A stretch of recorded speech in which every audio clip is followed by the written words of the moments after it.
Coucou à tous, bien le bonjour ou le bonsoir, ça dépend de là où vous êtes. Moi je suis en fin d'après-midi. Alors je fais une vidéo et d'ailleurs je ne sais jamais quand est-ce que je vais en faire une, hein. Là j'en fais une pourquoi? Parce que je regarde beaucoup de vidéos sur les réseaux. Je pose quelques commentaires lorsque des choses m'interpellent. Et là j'en fais une particulièrement par rapport à un petit copain qui est à l'intérieur, par rapport à nos petits bêtas. Alors je ne prétends rien du tout, je n'ai pas d'expérience en quoi que ce soit au niveau des petits animaux aquatiques, surtout d'eau douce. Je tiens juste à faire partager l'expérience que j'ai depuis que j'ai créé deux petits aquariums là, concernant les bêtas. Alors, celui qui est à l'intérieur là, c'est pas mon tout premier. J'ai eu l'occasion d'en avoir deux autres qui sont prématurément morts malheureusement. Faute de bon entretien de ma part et d'un manque de vigilance. Mais ce que je peux dire par contre sur les trois bêtas, celui-là il est un peu plus particulier, du moins sur les deux autres bêtas qui sont morts que j'ai pu avoir, parler un petit peu de leur comportement. Donc moi de ce que j'ai bien, pas par mon vécu, de ce que j'ai bien pu comprendre, c'est que chaque bêta, quelle que soit l'espèce d'ailleurs, en leur comportement propre. Alors ce comportement, je pense qu'il peut évoluer en fonction de l'environnement dans lequel on le met. Voilà. C'est sûr que dans le milieu naturel, le bêta, on va dire entre guillemets sauvage, lui, il aura un comportement directement instinctif. Voilà. Il se comportera de la manière la plus naturelle possible. Maintenant, nos petits bêtas, ceux qu'on a tendance à prendre en animalerie, sont largement issus de sursélection, ce qui fait que ça affaiblit la souche à ce niveau-là. Là, on peut constater différents types de comportements. Voilà. Alors que ça ne nous étonne pas éventuellement, ou du moins, comment dire ça, certains comportements peuvent nous rassurer, peut-être d'autres moins. Donc je voulais juste parler de ça parce que c'est vrai que sur les trois bêtas que j'ai eu, trois comportements différents. Voilà. Trois bêtas d'espèces totalement différentes, qui n'avaient rien à voir au niveau physique. Donc oui, je suis un petit Saint-Pierre comme toi, tu sais que je t'adore. Je sais que tu aimes me fixer, tu aimes savoir quand est-ce que je rentre à la maison. Et t'inquiète pas, je pense beaucoup à toi et à tes petits copains de l'autre façon. Mais c'est pas l'heure du mam. Faut continuer à gambader. C'est simple. Qu'est-ce que je voulais dire? Oui, j'adore être interrompu par mon petit bêta là. Oui, alors mon premier bêta, je vais en parler. Alors, je ne connais pas les noms scientifiques de ces trois bêtas là. Je suppose que le premier que j'avais c'était un Crown-tail, je ne suis pas expert en domaine. Il avait les nageoires, la dorsale avec des pointes, ça faisait comme des épines. Donc lui, quand je l'ai eu, du moins quand je l'ai récupéré en animalerie, il était orangé, rouge et vert, mais éclatant, magnifique. C'était un conseiller en animalerie qui m'a proposé plus que les autres. Par contre, moi, étant novice, je n'ai pas tout de suite regardé à savoir s'il était potentiellement malade ou quoi que ce soit, s'il était déjà dans des bonnes conditions dans ces bacs de vente-là. Donc, je fais confiance aux vendeurs, donc je l'ai pris. La première chose qui m'a interpellé lorsque je l'ai mis dans mon 50 litres, quand il était viable pour accueillir les poissons, c'est qu'il s'est tout de suite mis à s'isoler, donc à se réfugier souvent près de la pompe au niveau de la décantation, parce que moi j'ai que des décantations internes. Donc pour moi je supposais que c'était rien de dramatique. Par contre il ne bougeait pas beaucoup, il ne bougeait pas beaucoup, pourtant il y avait une belle petite surface pour faire ce qu'il voulait. Mais sachant qu'entre autres, il y avait déjà d'autres poissons à l'intérieur, j'avais des corydoras et des platies. Donc mais par contre non, lui il nageait pas beaucoup et à la moindre cachette qu'il pouvait trouver, en dehors de l'endroit où je le voyais souvent se réfugier près de la pompe là, et il s'y mettait. Que ce soit un caillou, parce que j'avais des gros cailloux à l'époque, ça a bien changé mon bac entre temps, j'ai enlevé plein de choses. J'avais des plus gros cailloux à l'intérieur, j'avais pas de racines. Et il aimait bien se cacher derrière pour pas qu'on le voit. Voilà. Donc ce comportement de suite, quand je l'ai mis dans l'eau, il s'est réfugié. Il bougeait uniquement à la limite lorsqu'il voyait que c'était l'heure du nourrissage. Mais assez timidement. Hein, donc comme j'étais pas très observateur à cette époque-là, la seule chose que je me suis demandé, moi, c'est que je suis retourné en animalerie pour savoir si c'était un comportement normal pour ce type de bêta-là, ou si tous les bêtas avaient ce type de comportement-là éventuellement. On m'a dit que normalement non, mais il est possible que particulièrement cette espèce-là puisse un petit peu être, on va dire, statique ou placide. Donc il ne fallait pas forcément que je m'inquiète. Donc je ne suis pas forcément inquiété, mais surtout pendant les séances de nourrissage, je constatais qu'il n'était pas l'un des premiers à s'intéresser à ça, à part mes autres poissons, les corydoras et les platies. Donc j'ai pas trop fait attention qu'au final sa condition physique n'arrêtait pas de se dégrader, certainement qu'il devait peut-être peu manger ou pas autant manger que ça, mais sans comprendre pourquoi derrière. Hein. Bon après, bien après, mais il a fallu malheureusement qu'arrive un décès pour que je peut-être comprenne un peu mieux de mes erreurs et un peu le pourquoi du comment. Hein. Donc voilà, donc potentiellement moi je me dis que c'est peut-être un comportement sur lequel il faut peut-être s'inquiéter si vous avez un bêta qui n'agit pas énormément. Donc moi après c'est vrai de ce que j'ai compris c'est que l'environnement dans lequel on met c'est très important. Si on peut faire en sorte que ça ressemble le plus à ce qu'on peut retrouver dans la nature, sachant que la plupart de toutes les espèces des bêtas, hein, ils apprécient les zones de cache avec les plantes. Des bonnes plantes avec des feuilles bien touffues, hein, mais pas que. Ils aiment bien aussi les plantes à tiges grimpantes, surtout quand ça atteint la surface et que ça fait une petite retombée à la surface. En plus, ça fait un peu style plante flottante. L'idéal, c'est d'avoir de vraies plantes flottantes à ce niveau-là. Hein. Donc, c'est quelque chose que j'apprécie, moi, que je n'avais pas forcément si on peut appeler ça un décor, hein, ce que je n'ai pas forcément mis en place parce que je ne savais pas. Autre chose aussi que j'ai appris par la suite, c'est que, bon, moi après j'ai fait l'apprenti sorcier parce que on me l'avait dit, alors ça, on me l'avait dit, ça par contre c'est peut-être mon erreur à moi, j'ai voulu tenter un petit peu le gars. Voilà, hein, ça, quand même, pour ça par contre je m'en veux un petit peu. Moi il conseille quand même d'éviter de mélanger un bêta avec trop d'autres poissons. Alors moi à la base j'étais convaincu que malgré que j'ai regardé pas mal de vidéos sur les réseaux, j'étais convaincu qu'il y avait possibilité d'adapter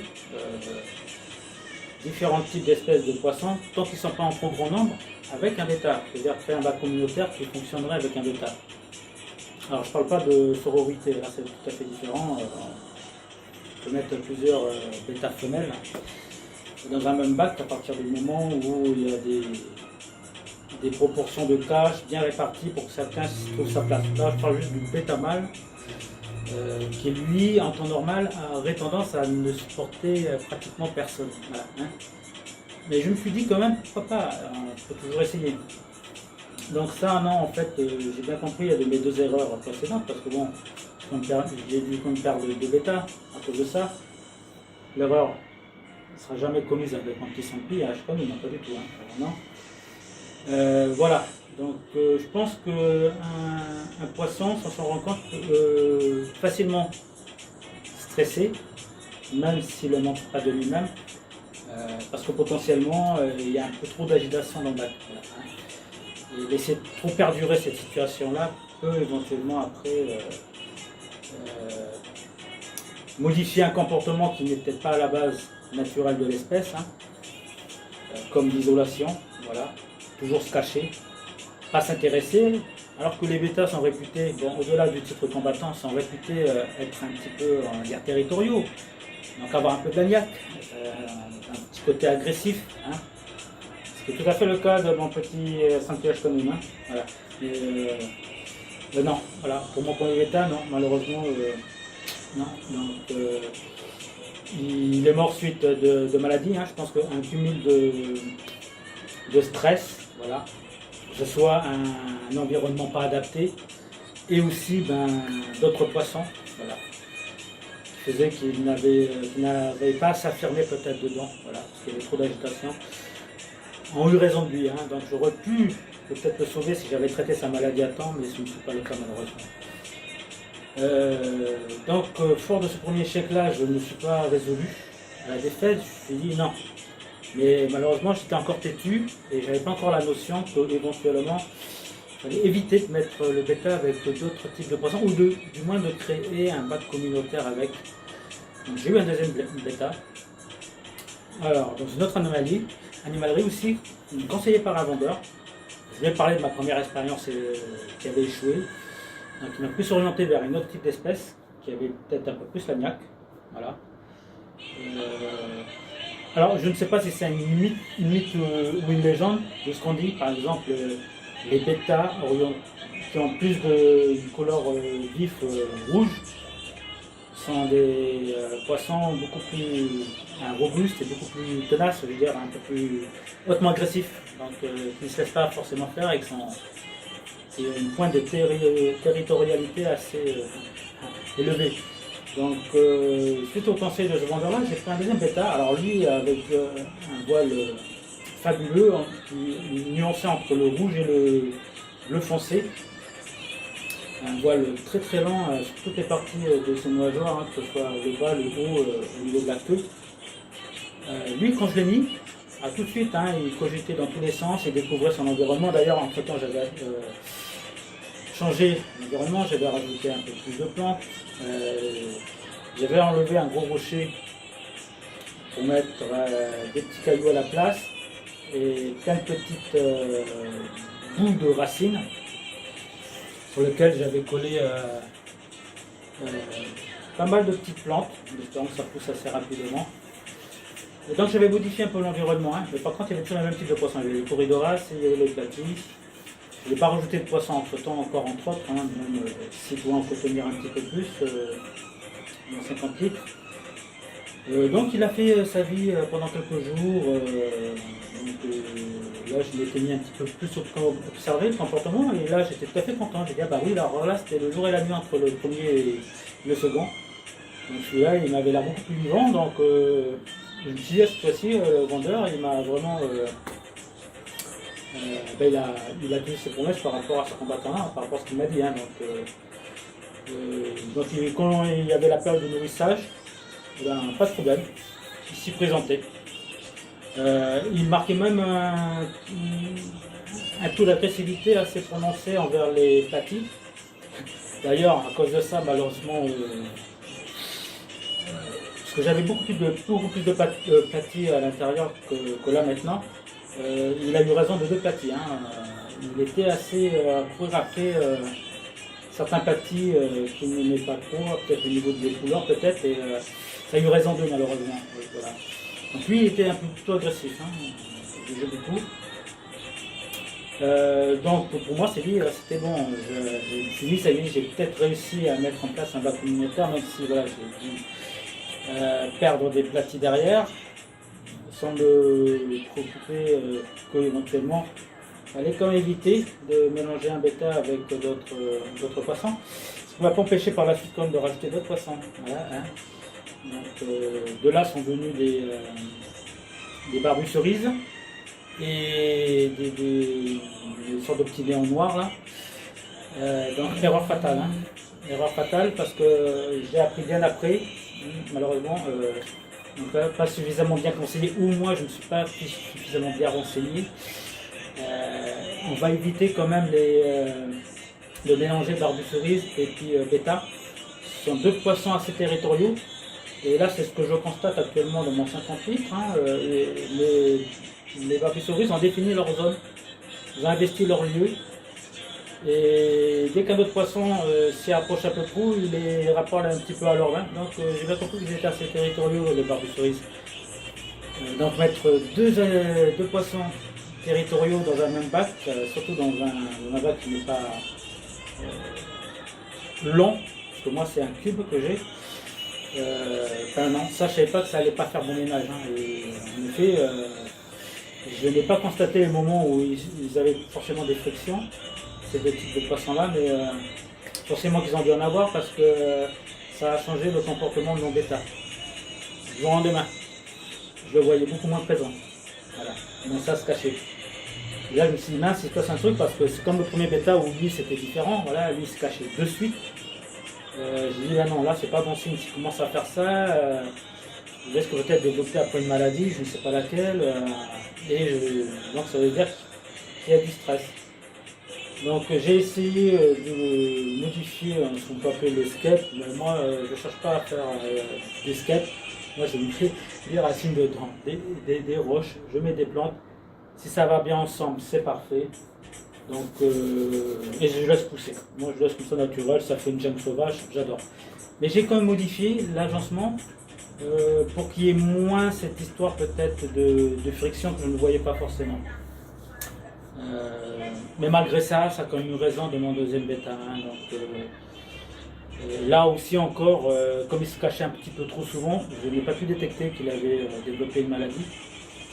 Peut-être à force d'être stressé, à toujours vouloir défendre peut-être son territoire par rapport à d'autres poissons qui étaient peut-être en surnombre par rapport à lui, parce que j'avais plusieurs barbus-cerises malheureusement et ils sont tous territoriaux contre un seul territorial.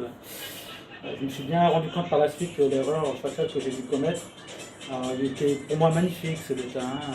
Là encore, celui-là, c'était un déclic dans ma tête. Je m'en suis tellement voulu que je me suis dit non, plus jamais je prendrai ce type de poisson-là. Et non, en fait, non, il n'y a pas de problème à prendre ce type de poisson-là. En fait, il faut juste comprendre que c'est un poisson qui a besoin d'être seul. Voilà. On fout la paix et qui va faire sa vie si son environnement il est top pour lui. Il va faire sa petite Java sans jamais rien réclamer. Un petit peu l'erreur au début quand j'ai fait monter ce 20 litres. Je me suis dit que je voulais quand même tenter pour le tout, un peu faire l'apprenti sorcier en y mettant des petits corridoras parce que pourquoi je suis parti sur ça pour mon troisième bêta, pour celui-là que lui il a un lien particulier avec moi parce que c'est lui qui m'a choisi, contrairement aux deux autres c'est les vendeurs qui me les ont conseillés. Parce que j'ai constaté avec les deux autres bêta qu'il n'y avait pas de souci avec les corridoras. Alors eux c'est des poissons, mais alors on peut les manger je pense avec tout type de poisson. À la limite on peut même les manger avec piranha et encore il faudrait être sûr que... Mais voilà, ils sont géniaux ces poissons-là, ils embêtent personne, ils acceptent l'agressivité des autres poissons, ils ne vont pas forcément stresser plus que ça, donc, ils sont très robustes aussi. Donc, je me suis dit, tant à mettre mes petits corridoras, c'est pour ça que j'ai adapté du sable à la base, je n'ai pas de sable ici moi.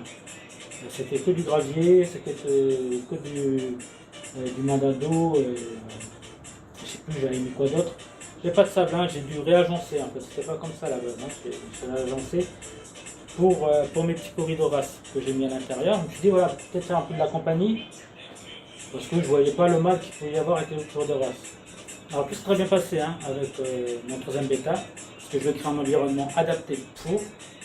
Maintenant il y a beaucoup plus de plantes qu'il y avait à l'époque, parce que j'ai vu qu'il kiffe les plantes. Il adore. Oh oui, toi t'adores, Je t'ai fait pas mal de misère, mon petit nounours, mais je vois que tu adores les plantes. À chaque fois que j'en mets une, tu la valides de suite. Depuis que je t'ai mis ta petite étrie là, tu es aux anges parce que c'est le seul endroit où tu as envie de manger. Et j'adore parce que moi c'est le plus proche possible. Si je l'avais mis au fond, il irait qu'au fond à manger. Et là, il est juste à côté de moi, c'est parfait. Je ne demande rien d'autre. Donc, non.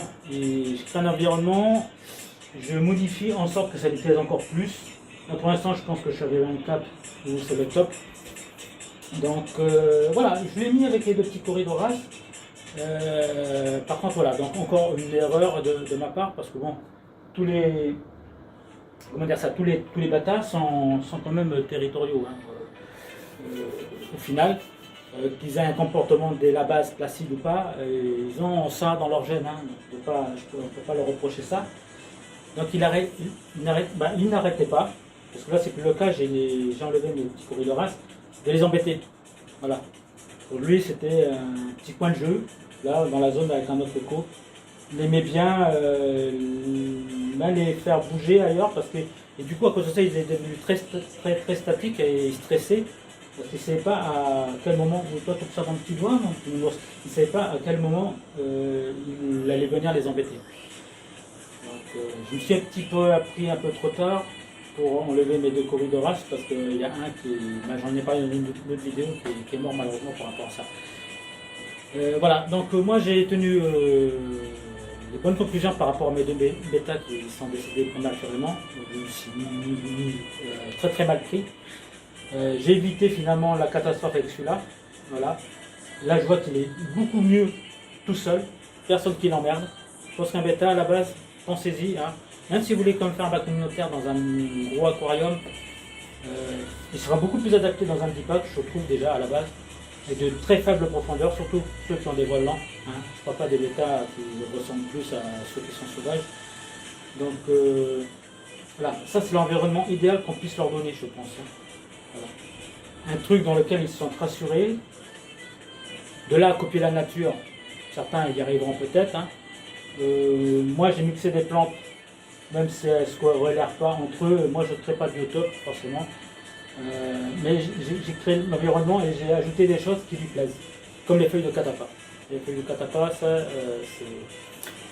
c'est une feuille miracle hein, pour les bêtas, je pense. Hein. Au-delà de que ça fasse du tanin à l'intérieur et en coffre, ça c'est encore l'idéal, le top. Hein. Lui ce bac c'est sûr, chaque fois que j'ai rajouté une feuille de catapa, je n'ai plus forcément autant le purifier et le nettoyer que ça. Ça ne me dérangera pas qu'il dégorge du tanin là-dedans. Que je pense, et non c'est pas que je pense, c'est que j'ai constaté que depuis que mon eau est un petit peu plus jauni, il kiffe encore un peu plus. Il est beaucoup plus actif. Donc voilà, donc essayer de mettre en place vraiment un environnement et se dédier qu'à lui. Voilà. Un bac dédié que pour lui. Moi, c'est ce que je vous conseille dès le départ. Voilà. Pour éviter tout stress inutile. Parce que, sachant que ça vient de sursélection, et on ne sait pas comment ils sont traités avant d'arriver en animalerie, l'idéal, c'est de pouvoir les choper chez le leveur directement. Ou chez un particulier qui ferait fait un élevage. Donc on sait que là, les conditions de traitement sont bien. Mais tous ceux qui sont sur sélection et qui viennent de destinations assez lointaines et que nous on récupère au bout du chemin, ils sont déjà pas mal affaiblis. Alors ça rajoute une couche qui les affaiblit encore plus. Alors c'est sûr qu'après ça arrive ce qui est arrivé avec les 2 premiers bêtas, les arabes et les combisins. Donc tous ceux qui veulent se lancer dans ce projet doivent voir ce magnifique poisson qui a un comportement génial. Hein. Je pense qu'il sera différent en fonction de l'espèce certainement, mais aussi un comportement qui va évoluer parce que mon petit 5PH Cano, je peux vous garantir, pratiquement tous les jours, j'ai l'impression de redécouvrir un nouveau petit bêta. Parce qu'il me fait des choses qu'il ne faisait pas au début. Et ce que j'adore avec lui, hein, et je pense que j'ai trouvé une petite routine avec lui, ce que j'adore, et je l'embête, hein, et je me permets de l'embêter même s'il a souvent été fâché après moi. Maintenant, au niveau entretien, je suis moins brusque, je fais très attention, voilà, ça ne le mécontente pas. J'ai remarqué que tous les matins, quand il n'y a pas de lumière et tout ça, hein, il fait sa java la nuit, il fait dodo dans sa petite literie, il me fait un petit nid de bulle tout au fond, là-bas vers le fond. Je ne sais pas si on en a fait un là parce qu'il fait souvent les matins. Et moi pour l'embêter, parce que j'aime bien des fois voir le capot, voir s'il n'y a rien de particulier, parce que je suis très en mode très observation. Et du coup, dès que j'ouvre le capot, ça me fait rire ça, je sais pas. Le nid de bubule qui s'est créé, bah, elles éclatent tous. Et du coup, il repart vers là-bas, il revient vers moi, comme il fait des fois avec ses petits gros yeux comme ça là. Il me dit, oh, ouais, je suis pas content. Bon, après je lui dis, bah, c'est pas grave, hein, c'est notre routine. Comme tu aimes bien faire les bulles, bah, à chaque fois je vais te pousser à en faire toujours autant. Et ça me rassure parce que je vois qu'il est actif. Et puis voilà quoi. Donc voilà. C'est le conseil que je vous donnerai parce que j'ai un compatriote en métropole là qui a connu des petits couacs avec son bêta. Donc je compatis avec lui. Pour en avoir perdu deux avant, j'aimerais pas qu'il lui arrive ce genre de bricole là. Donc ça c'est très très important. Moi maintenant avec lui j'aurai mon propre vécu. Je pense qu'on va se faire à notre propre sauce, moi et mon petit Sempi là. Hein, on va peut-être innover des choses qu'on ne verra pas sur d'autres types de vidéos ou des conseils qui seraient donnés à l'encontre de ce que je pourrais faire avec lui. Voilà. Donc je crois que j'entends bien mon petit bout de chemin avec lui à notre manière à nous. Voilà. Donc c'est ça que je voulais surtout vous dire. Un bêta, aquarium dédié. Mettez-y vraiment le maximum de plantes. Hein, parce qu'il adore ça.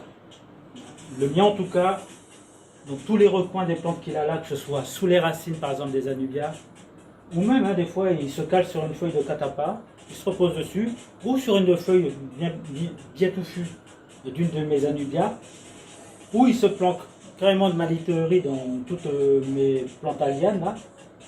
Des fois il se camouche dedans, et oui je sais, je parle de toi. C'est vraiment mon nouveau, c'était le top du top. T'adore. Et voilà, il aime bien aussi sa zone au fond des Kabumba, c'est là où il fait c'est son coin dédié pour faire son petit nid de bulles. Voilà, il a créé son territoire et personne ne peut l'emmerder.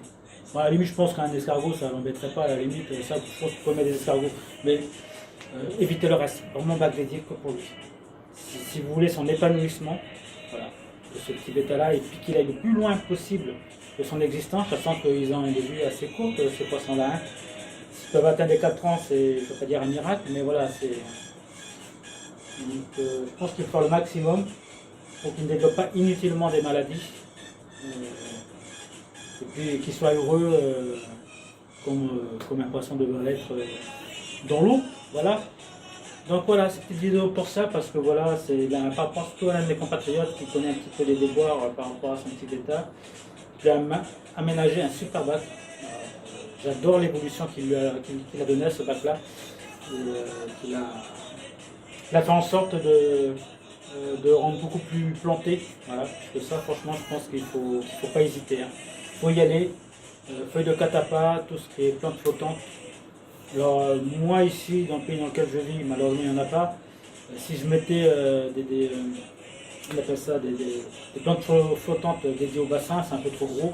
Certes, elles ont de très belles racines, hein, très longues, qui seraient idéales, mais un peu trop grosses au niveau proportion. Et puis il ne faudrait pas de capot, parce que souvent c'est des plantes qui ont tendance à déborder. Donc, voilà, moi j'ai essayé d'aménager un truc au top pour lui, pour qu'il ait une impression qu'il a sa zone de plantes flottantes sur laquelle il peut se cacher. Il y a beaucoup de zones de cache, aussi bien la noix de coco que les autres plantes. Et il fait sa life. D'ailleurs, je l'aime tellement, mon petit Santé Shkanoum, qu'on va le regarder de plus près.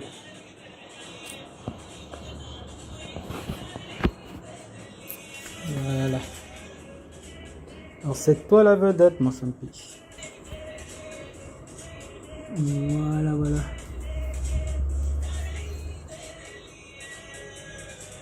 Ouais, t'es là, toi, hein, voilà. Alors ici, c'est exactement son nid de bubule. Alors, je vais voir le capot, je sais pas s'il en a refait entre temps, j'ai pas regardé. Et s'il en a fait, vous voyez, exactement le nid de bubule que dont je vous parle. On a refait, et là, ce qu'il y a de bien, c'est qu'elle n'éclate pas de suite.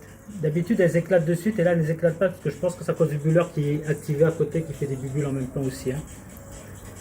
Donc c'est vrai qu'il imite les bubules de mon bulleur, et il fait son propre nid de bubule.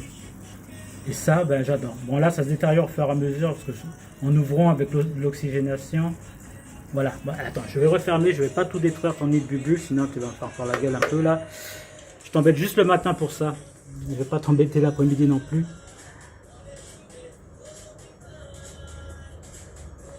Alors, même s'il connaît très très bien son petit territoire, hein, mon petit Sempi, il aime bien des fois stagner, comme s'il voyait un truc qui bougeait. Alors après, je sais qu'il y a de la microbiote à l'intérieur, hein. Des fois, il y a des choses qui l'interrogent et il picore comme ça lui arrive de picorer. J'adore regarder son comportement. Il aime bien se frotter à ce niveau-là, là, entre ma fougère de Java et puis les feuilles de mon indubia. Se frotter en dessous, tourner entre les feuilles, c'est... il fait sa life, voilà, il fait totalement sa life. Donc là, c'est vrai, comme j'avais expliqué dans ma dernière vidéo, c'est la zone de nage où il a le moins de liberté, mais c'est sa zone où il peut plus faire ses petits zigzags, farfouiller, comme il a envie. Et puis là, juste libérer cette zone ici, là. Voilà, où là il nage direct, il fait des tracés en longueur de folie, où il s'amuse à faire des longueurs, voilà. Comme ça il fait son petit sport en même temps. Donc voilà, donc n'hésitez pas vraiment à maxer les plantes pour qu'il ait l'impression d'être limite dans son milieu naturel, voilà. Faut toujours je pense, pour son épanouissement, il a l'impression de toujours découvrir un lieu nouveau. Voilà. Parce que, comme j'ai dit, hein, sur mes deux bêtas, quand ils finissent par tout le temps se cacher, déjà, c'est pas bon signe parce que on peut pas l'observer, donc c'est détecter éventuellement des mauvaises choses qui pourraient lui arriver. Hein, parce que bon, la maladie des bêtas... je ne veux pas dire qu'elles sont extrêmement nombreuses, mais il y en a pas mal. Si on pouvait observer avant et les traiter comme il faut, on pourrait les sauver. Mais s'ils se cachent et qu'ils développent en même temps la maladie, et qu'on s'y prend trop tard, ben voilà, c'est trop tard. Donc voilà, c'était mon petit moment. À ça, moi, c'est un moment détente que j'ai avec lui. Arrivé à une certaine heure, surtout avant l'heure du nourrissage. Je l'observe en train de faire son truc. Quand toutes les lumières dans ma salle elles sont éteintes, je lui laisse 1 heure dédiée pour qu'il fasse son beau. Juste ici, il fait son beau. C'est-à-dire qu'il se met vraiment en mode combattant. C'est comme s'il avait un autre bêta devant lui et il montre toutes ses couleurs, il étale toutes ses nageoires dans toutes ses longueurs et il zone ici. Tout le long là, il zone. Je laisse ça pendant 1 heure, comme ça le booste en même temps, comme ça il a l'impression qu'il a besoin de défendre son territoire. Voilà, 1 heure comme ça tous les jours. J'adore quand il prend des moments statiques comme ça, dans un endroit, qui l'interpelle, qui l'interroge. Voilà. Soit c'est pour picorer, ou soit pour se dire, tiens, est-ce que je vais réussir à me faufiler? Et j'apprécie en même temps son agilité lorsqu'il arrive à passer dans tout le feuillage, là, au niveau de la noix de coco, là où je lui sers de la nourriture, ou là où il a tendance à se réfugier pour faire dodo. Donc, voilà, c'est mon petit témoignage à moi.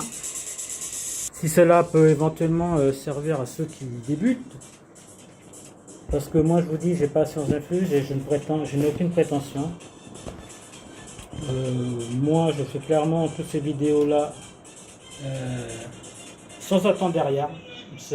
Moi je partage, je suis juste là pour partager des petits moments de vie que l'on peut avoir avec les petits poissons. Moi depuis que je découvre ces milieux là maintenant ça passe pratiquement faire 5 mois, donc voilà. Pour moi c'est un plaisir de partager là, partager mes misères comme je partage mes meilleurs moments.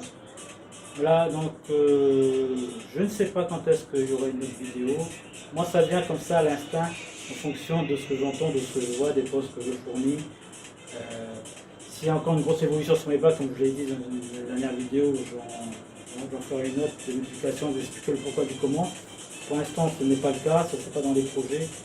Donc je sais pas. Donc ça sera instinctivement, si vous voyez une vidéo de ma part qui apparaît comme ça, c'est parce que j'ai besoin de débattre d'un sujet qui me parle et qui me touche, où je peux apporter mon petit grain de sel. Voilà. Je vous remercie à tous, je vous souhaite une bonne journée si c'est le cas pour vous, ou bientôt une bonne soirée comme c'est le cas pour moi. Et je vous dis à la prochaine.